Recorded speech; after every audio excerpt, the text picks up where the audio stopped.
ഡൽഹി ഭാരത് മണ്ഡപത്തിൽ നടന്ന അന്താരാഷ്ട്ര ഇന്ത്യ AI സബ്മിറ്റിൽ ചൈനീസ് നിർമ്മിത റോബോട്ടിനെ സ്വന്തം കണ്ടുപിടുത്തമായി അവതരിപ്പിച്ച് ഒരിക്കൽ കൂടി നാണം കെട്ടിരിക്കുകയാണ് നോയിഡയിലെ ഗൽകോട്ട് യൂണിവേഴ്സിറ്റി. ചൈനീസ് കമ്പനിയായ യൂണിട്രി വികസിപ്പിച്ചെടുത്ത അത്യാധുനിക റോബോഡോഗിന്റെ ലോഗോ മാറ്റി സ്വന്തം സ്റ്റിക്കർ പതിപ്പിച്ചാണ് സർവകലാശാല പ്രദർശനത്തിന് എത്തിച്ചത്. കള്ളത്തരം പിടിക്കപ്പെട്ടതോടെ കേന്ദ്ര IT മന്ത്രാലയത്തിന്റെ നിർദ്ദേശപ്രകാരം യൂണിവേഴ്സിറ്റിയെ സബ്മിറ്റിൽ നിന്ന് പുറത്താക്കി. ഇതിന്റെ യഥാർത്ഥ ബ്രാൻഡിംഗ് സ്റ്റിക്കറുകൾ മാറ്റിയ ശേഷം സർവകലാശാലയുടെ ലോഗോ പതിപ്പിക്കുകയായിരുന്നു. എന്നാൽ സബ്മിറ്റിലെത്തി സാങ്കേതിക വിദഗ്ധർ ഇത് തിരിച്ചറിയുകയും സോഷ്യൽ മീഡിയയിൽ ഉൾപ്പെടെ തെളിവുകൾ പുറത്തുവിടുകയും ചെയ്തു. ഇന്ത്യയുടെ നിർമ്മിത ബുദ്ധി മേഖലയിലെ മുന്നേറ്റം ആഗോളതലത്തിൽ ചർച്ച ചെയ്യപ്പെടുന്ന വേദിയിൽ നടന്ന ഈ തട്ടിപ്പ് രാജ്യത്തിന് വലിയ നാണക്കേടുണ്ടാക്കി. ഗൽകോട്ട് യൂണിവേഴ്സിറ്റി ഇത്തരം വിവാദങ്ങളിൽപ്പെടുന്ന ഇതാദ്യമല്ല. പണം നൽകി റാങ്കുകൾ വാങ്ങുന്നതും വിദ്യാർത്ഥികളെ രാഷ്ട്രീയ ലാഭത്തിനായി ഉപയോഗിക്കുന്നതും സർവകലാശാലയുടെ പതിവ് രീതിയാണെന്ന ആരോപണം ശക്തമാണ്.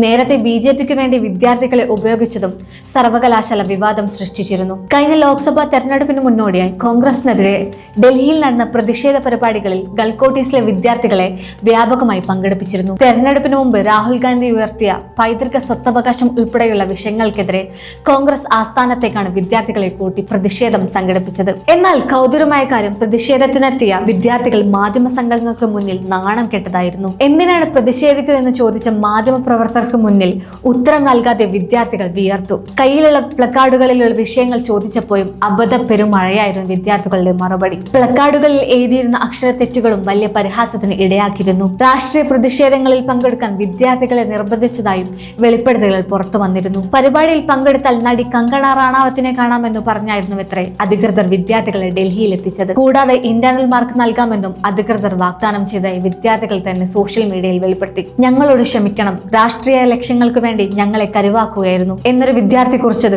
വലിയ വാർത്തയായിരുന്നു. അതിലേറെ വിചിത്രകരമായ കാര്യം, JNU പോലുള്ള രാജ്യത്തെ തന്നെ ഏറ്റവും തലയെടുപ്പുള്ള വിദ്യാഭ്യാസ കേന്ദ്രത്തിനെതിരെ ഭരണകൂടം ഉയർത്തിക്കാട്ടിയ സ്വകാര്യ സർവകലാശാലയിൽ ഒന്നായിരുന്നു ഗൽകോട്ട്.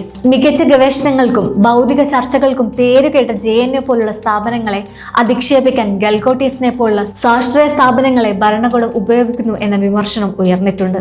എന്നാൽ അക്കാദമിക് നിലവാരത്തിൽ ഗൽകോട്ട് എത്രത്തോളം പിന്നിലാണെന്ന് ഓരോ പുതിയ വിവാദങ്ങളും തെളിയിക്കുന്നു. വിദ്യാഭ്യാസ സ്ഥാപനങ്ങൾ നൈതികത പുലർത്തേണ്ട ഗവേഷണ മേഖലയിൽ പോലും പച്ചയായ കള്ളം പ്രചരിപ്പിക്കുന്നത് ഗൗരവകരമായ കുറ്റമാണെന്ന് വിദഗ്ധർ ചൂണ്ടിക്കാട്ടി. വെറും PR വർക്കുകൾക്കും പരസ്യങ്ങൾക്കും വേണ്ടി വിദ്യാർത്ഥികളെ ഭാവി വെച്ച് കളിക്കുകയാണ് മാനേജ്മെന്റ് ചെയ്യുന്നത് എന്ന വിമർശനം ശക്തമാണ്. AI സബ്മിറ്റിലെ ഈ പുറത്താക്കൽ ഗൽകോട്ട് യൂണിവേഴ്സിറ്റിയിലെ വിശ്വാസ്യത പൂർണ്ണമായും തകർത്തിരിക്കുകയാണ്.